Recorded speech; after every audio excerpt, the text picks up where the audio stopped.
Manuscrito hallado en una botella por Edgar Allan Poe.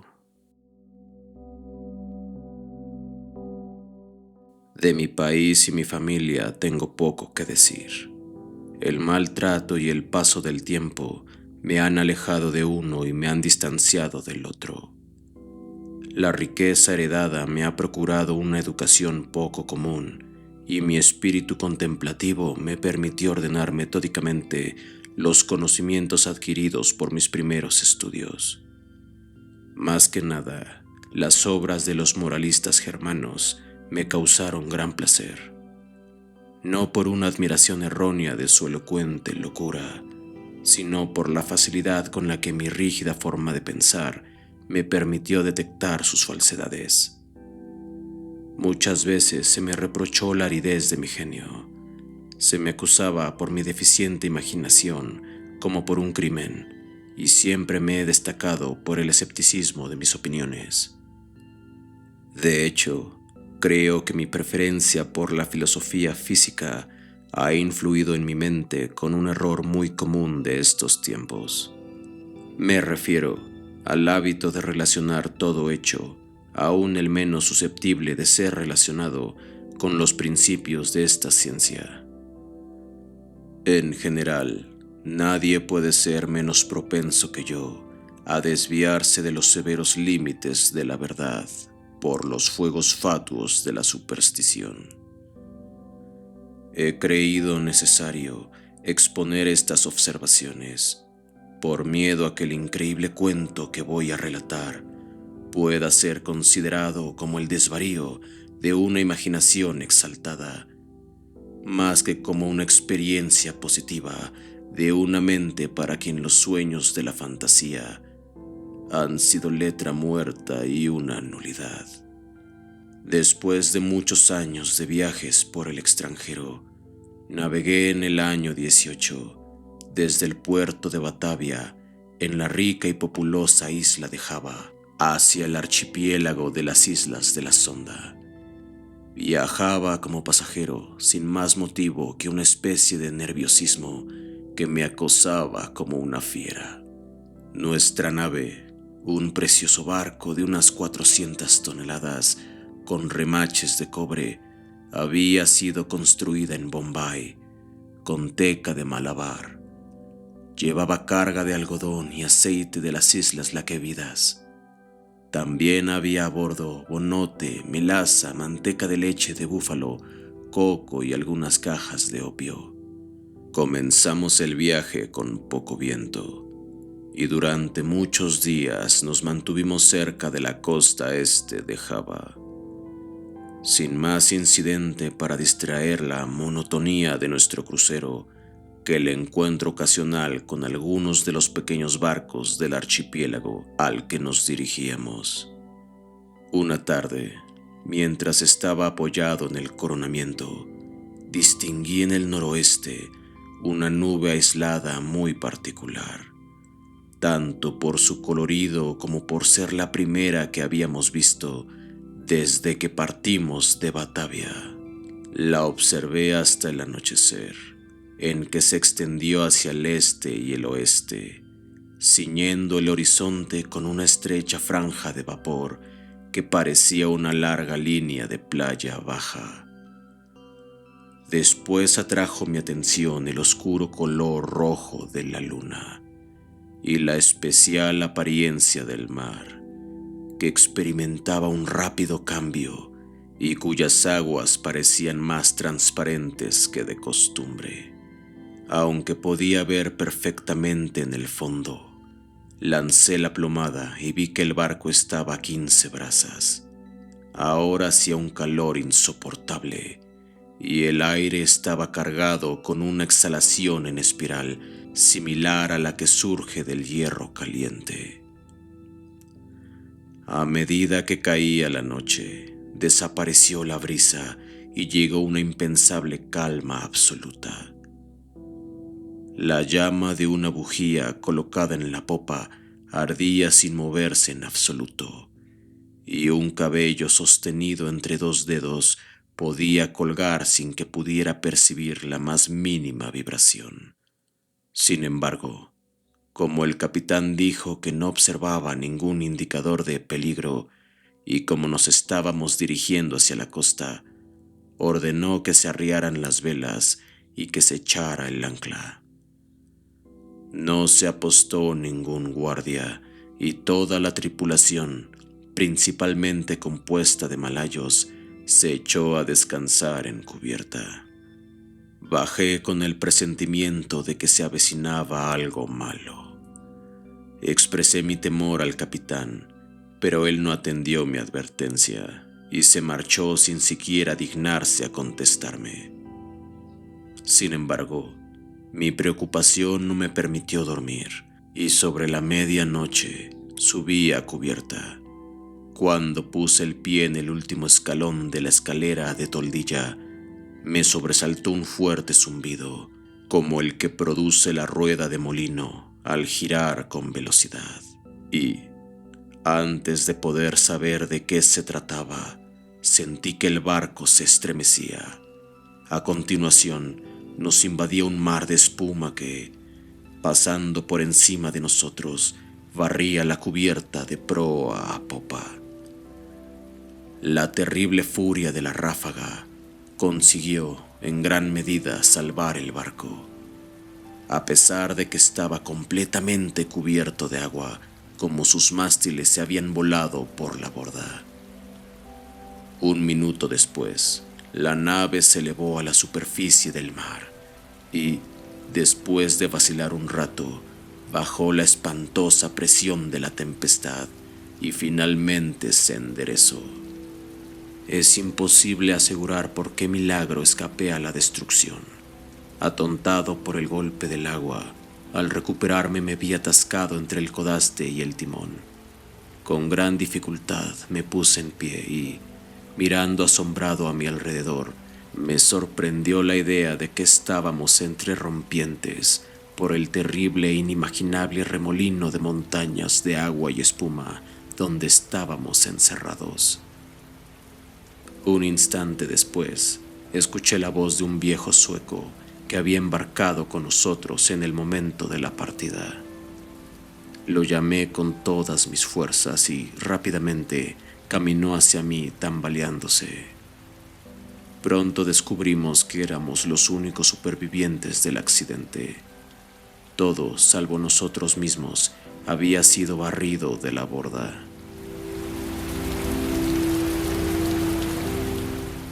El capitán y los oficiales debían de haber muerto mientras dormían, ya que sus camarotes estaban completamente inundados.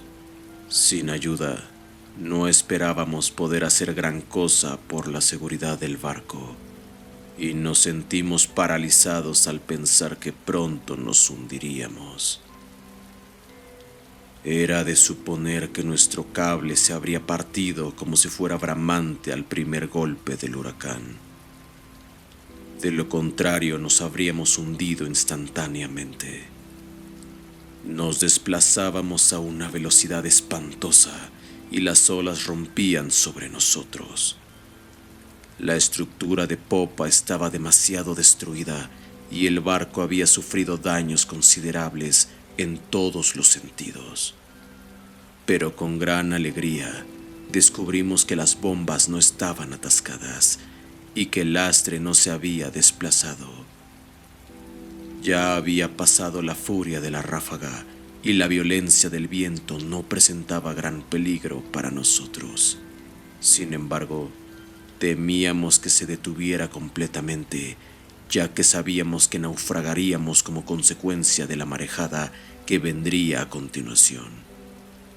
Pero esta acertada apreciación no parecía verificable a corto plazo. Durante 5 días y sus noches, en los cuales solo nos alimentamos de un poco de melaza que conseguimos con dificultad en el castillo de proa, el averiado barco se desplazó a una velocidad que desafiaba cualquier cálculo. Ante incesantes ráfagas de viento que, si bien no se asemejan a la primera en violencia, me resultaban más terribles que cualquier otra tempestad que hubiera visto alguna vez. Navegamos durante los primeros 4 días, con algunas variaciones hacia el sudeste y al sur, y debimos pasar cerca de la costa de Nueva Holanda. Al 5.º día, el frío se volvió extremo, aunque el viento había virado un punto más en dirección hacia el norte. El sol se elevó con un lánguido color amarillo y subió pocos grados sobre el horizonte, emitiendo una luz muy suave.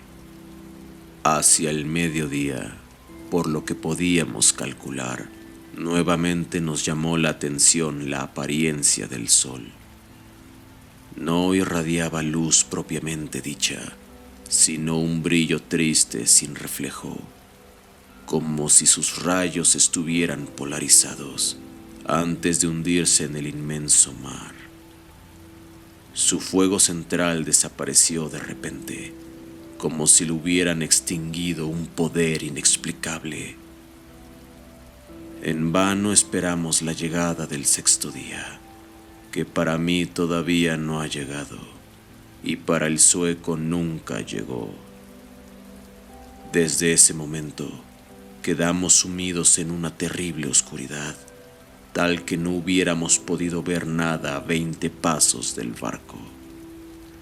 La noche eterna continuó envolviéndonos sin que se suavizara con el brillo fosforescente del mar al que nos habíamos acostumbrado en el trópico.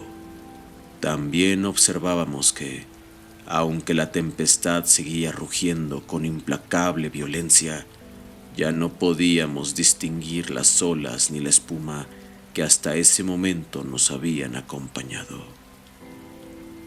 A nuestro alrededor solo había horror, profunda oscuridad y un sofocante desierto negro como ébano.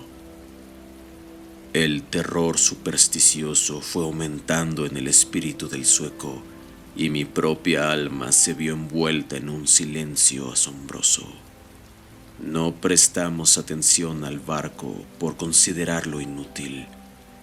Nos aseguramos lo mejor posible al tocón del palo de mesana y nos quedamos mirando con amargura hacia la inmensidad del mar. No teníamos medios para calcular el tiempo y era imposible saber nuestra situación. Sin embargo, sabíamos perfectamente que habíamos llegado más al sur que cualquier navegante anterior, y nos sorprendimos de no haber encontrado las habituales barreras de hielo. Mientras tanto, cada momento nos amenazaba con ser el último de nuestra vida. Las inmensas olas se acercaban para destruirnos.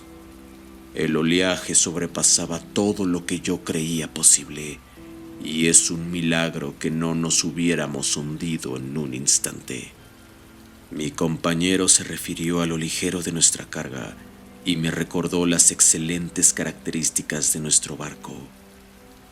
Pero yo no podía evitar sentir la absoluta desesperanza de la esperanza misma, y me preparaba tristemente para una muerte que creía nada podía postergar más de 1 hora, ya que con cada nudo de camino el oleaje de aquel terrible y oscuro mar se volvía más amenazante.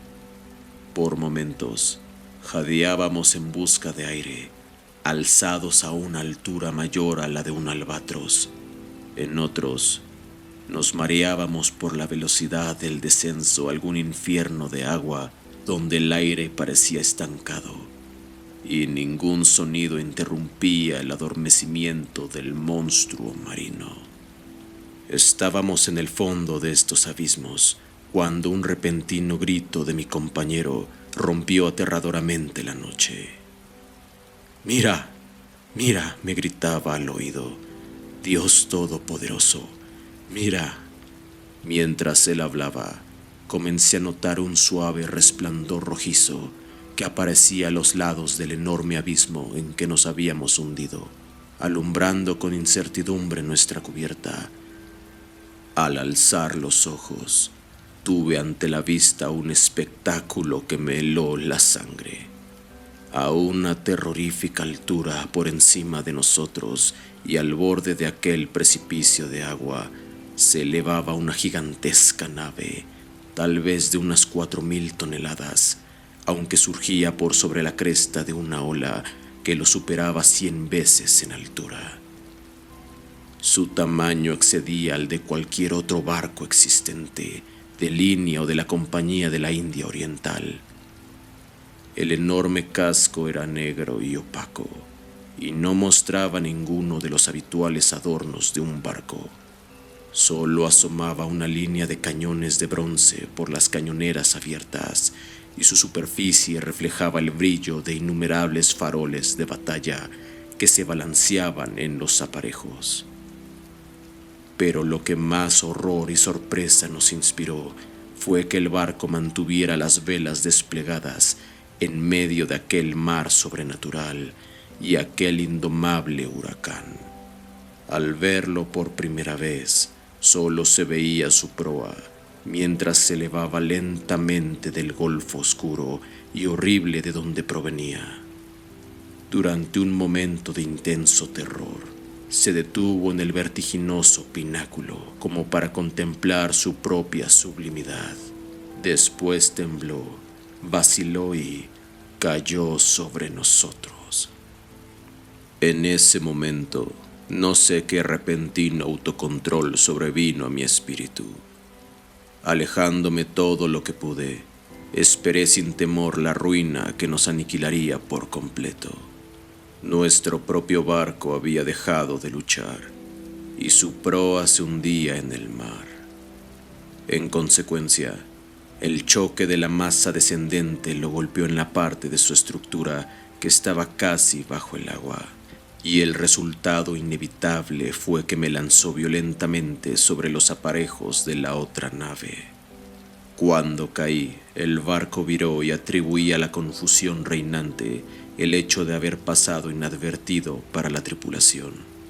Sin dificultad, me dirigí hacia la escotilla principal, que estaba parcialmente abierta, y pronto encontré una oportunidad de esconderme en la bodega.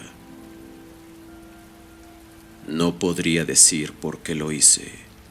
Una indescriptible sensación de miedo que se había apoderado de mí al ver por primera vez a los navegantes del barco pudo haber sido la razón de que me ocultara. No podía fiarme de unas personas que me habían provocado, con solo verlos, tanto asombro, duda y aprensión. Por eso, creí más apropiado asegurarme un escondite en la bodega. Lo conseguí quitando una parte de la estructura movible, como para procurarme un sitio adecuado entre las enormes cuadernas del barco. Apenas hube completado mi trabajo, unos pasos en la bodega me obligaron a hacer uso del escondite. Un hombre pasó cerca de mí con pasos débiles e inseguros.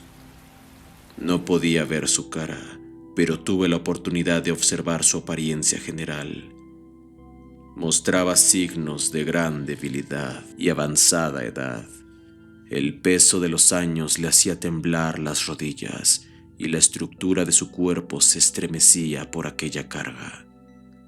Hablaba solo, con voz baja y entrecortada, en un idioma que no podía entender, y tanteó en un rincón entre un montón de instrumentos extraños y antiguas cartas de navegación. Su actitud revelaba una mezcla salvaje del mal humor de la segunda infancia y la solemne dignidad de un dios. Finalmente, volvió a cubierta y no lo vi más.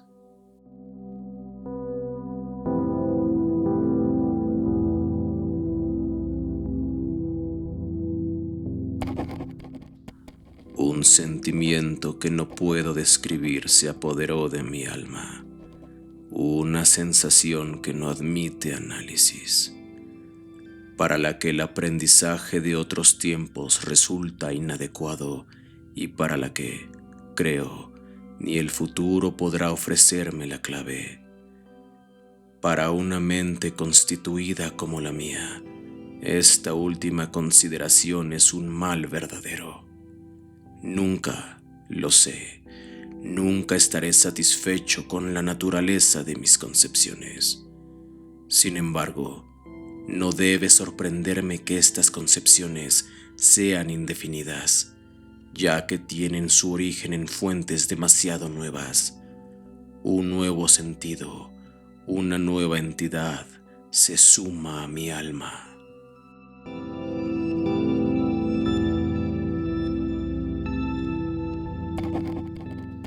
Hace mucho tiempo que subí por primera vez a la cubierta de este terrible barco, y creo que los rayos de mi destino se concentran en un foco. Hombres incomprensibles, envueltos en meditaciones de una clase que no puedo adivinar, pasan a mi lado sin notar mi presencia. Esconderme es una tontería de mi parte, ya que esta gente no quiere ver. Hace solo un momento que pasé frente a los ojos del segundo. No hace mucho que me aventuré en el camarote privado del capitán, y allí encontré los materiales con los que he escrito y estoy escribiendo. De cuando en cuando seguiré escribiendo este diario. Es verdad que puede ser que no haya la oportunidad de transmitirlo al mundo, pero no dejaré de hacer el intento. En el último momento, colocaré el manuscrito en una botella y lo lanzaré al mar.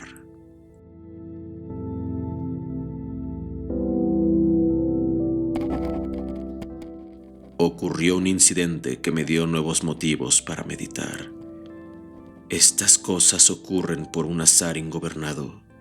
Subí a la cubierta y me tendí sin llamar la atención sobre un montón de flechaduras y velas viejas en el fondo de un bote. Mientras pensaba en la singularidad de mi destino, dibujé sin darme cuenta con un pincel con brea los bordes de un ala de trinquete que se encontraba a mi lado, doblada perfectamente sobre un barril. Ahora la vela está extendida en el barco y los toques descuidados del pincel se despliegan formando la palabra descubrimiento. Últimamente estuve observando la estructura del barco. Aunque está armado, creo que no es un buque de guerra. Los aparejos, la construcción y el equipamiento general no corresponden a un barco de este tipo. Puedo decir que no es, pero me temo que es imposible decir que es. No sé cómo es, pero al observar el extraño diseño y su particular estructura de mástiles, el gran tamaño de sus velas, su sencilla proa y su anticuada popa, aparece repentinamente en mi mente una sensación de cosas familiares, y siempre se entremezcla con esas sombras indistintas de recuerdos de una inexplicable memoria de antiguas crónicas extranjeras de tiempos remotos.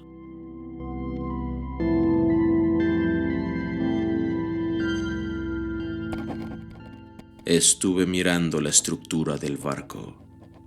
Está construido con un material que desconozco.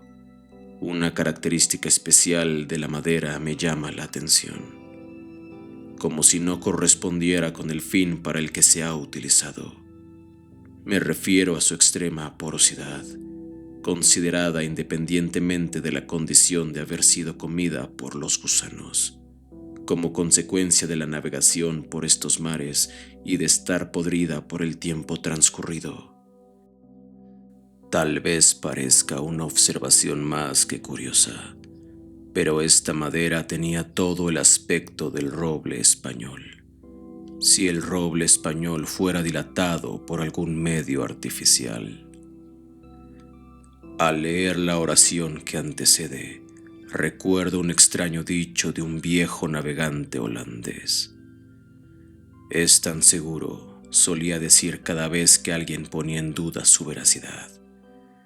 Es tan seguro como que existe un mar donde el barco mismo crece como el cuerpo viviente de un hombre de mar.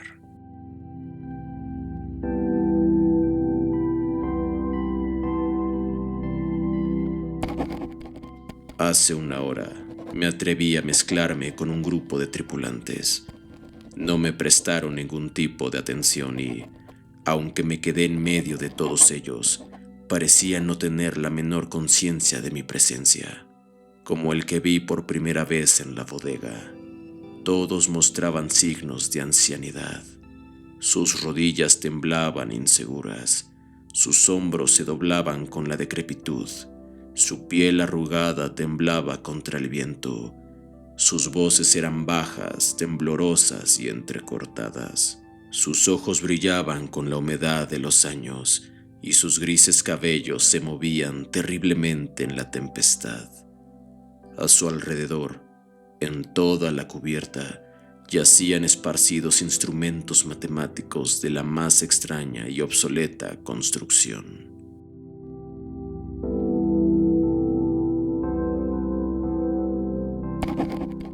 Hace un tiempo, mencioné que una vela había sido izada. Desde entonces, el barco ha seguido su terrible carrera hacia el sur, con toda la tela desplegada desde la punta de los mástiles hacia el interior, hundiendo constantemente las vergas del Juanete en el más horroroso infierno de agua que se pudiera imaginar. He abandonado la cubierta donde es imposible para mí mantenerme en pie. Aunque la tripulación parece no experimentar muchos problemas, me parece un milagro de milagros que nuestra enorme masa no sea tragada de una vez para siempre. Seguramente estamos predestinados a andar siempre al borde de la eternidad, sin llegar a precipitarnos por fin en el abismo. Atravesamos olas 1000 veces más grandes que las que he visto jamás, con la misma facilidad de una gaviota, y las colosales aguas se alzan sobre nosotros como demonios de las profundidades, pero como demonios destinados a ser simples amenazas y que tienen prohibido destruir. Me inclino a atribuir estos frecuentes escapes a la única causa natural que puede explicar dicho efecto. Debo suponer que el barco está bajo la influencia de alguna corriente fuerte o de una impetuosa corriente de fondo.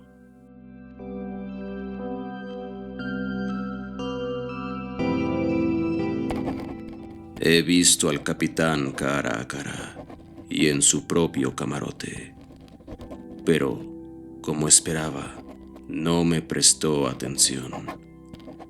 Aunque el observador casual no halle en su apariencia nada que pueda parecer fuera de lo humano, se mezclaba un sentimiento de inevitable reverencia y temor con la sensación de maravilla con la que yo lo observaba. Es casi tan alto como yo, es decir, 5 pies y 8 pulgadas. Tiene una estructura corporal compacta, ni muy robusta ni todo lo contrario. Pero la singularidad de la expresión que gobierna su cara, la intensa, maravillosa, sorprendente evidencia de avanzada edad, tan clara, tan extrema, produce una sensación en mi espíritu, un sentimiento inefable. Su frente, aunque poco arrugada, parece llevar el sello de una mirada de años. Sus cabellos grises son signos del pasado, y sus ojos, aún más grises, son sílabas del futuro. El suelo del camarote estaba cubierto de extraños folios con broches de hierro, arruinados instrumentos de ciencia y cartas obsoletas ya olvidadas. Apoyaba la cabeza en las manos y miraba, con ojos inquietos y llameantes, un papel que creí era una orden y que, en todo caso, tenía la firma de un monarca. Murmuró para sí, al igual que el primer marino que vi en la bodega, algunas palabras confusas y malhumoradas en lengua extranjera, y, Aunque quien hablaba estaba cerca de mi codo, su voz parecía llegar a mis oídos desde una milla de distancia.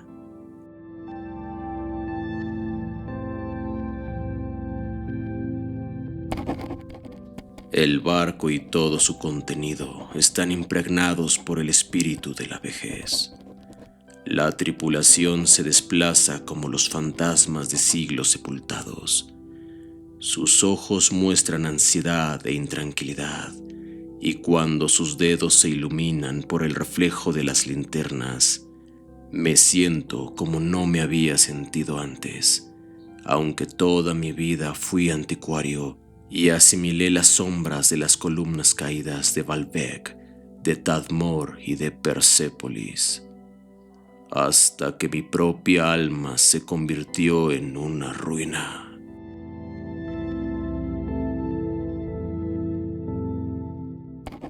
Cuando miro a mi alrededor, me siento avergonzado de mis aprensiones anteriores.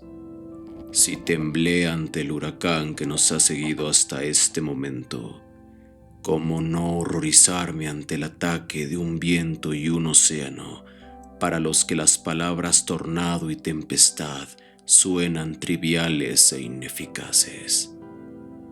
Todo alrededor del barco es la oscuridad de la noche eterna y un caos de agua sin espuma.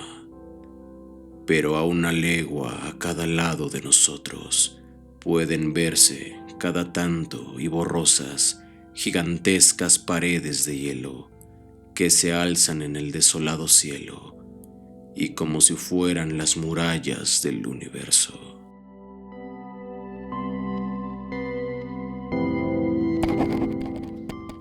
Tal como imaginaba, el barco está en una corriente, si puede llamarse así a una marea que, aullando y gritando entre la inmensidad del blanco hielo, va hacia el sur como un trueno y con la velocidad de una catarata.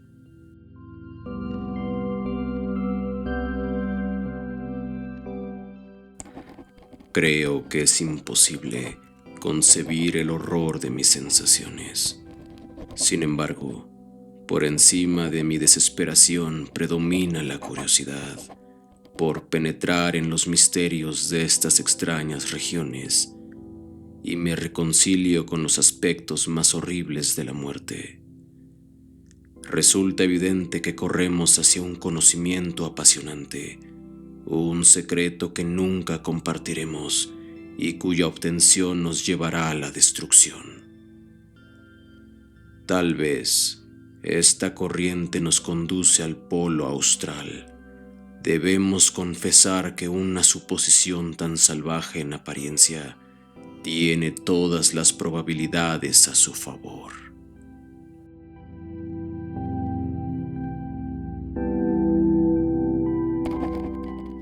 La tripulación recorre la cubierta con pasos inquietos y temblorosos, pero hay en su rostro una expresión que se parece más a la ansiedad de la esperanza que a la apatía de la desesperación.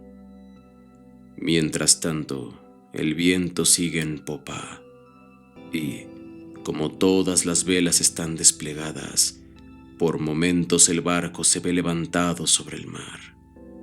Y el horror, horror y más horror. El hielo se abre de repente hacia la derecha y hacia la izquierda, y estamos girando vertiginosamente en inmensos círculos concéntricos alrededor de los bordes de un gigantesco anfiteatro, cuyas paredes se pierden en la oscuridad y la distancia. Poco tiempo me queda para pensar en mi destino. Los círculos se van haciendo más pequeños rápidamente.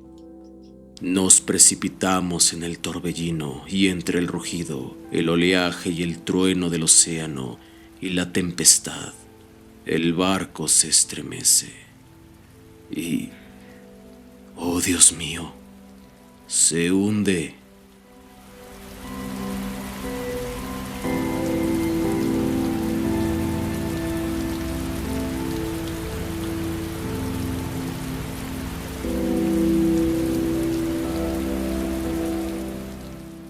Nota del autor.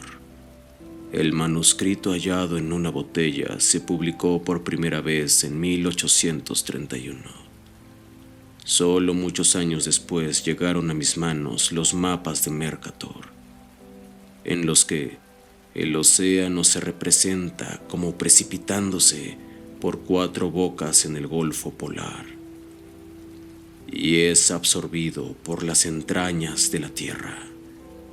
El polo aparece representado por una roca negra que se alza a una altura prodigiosa.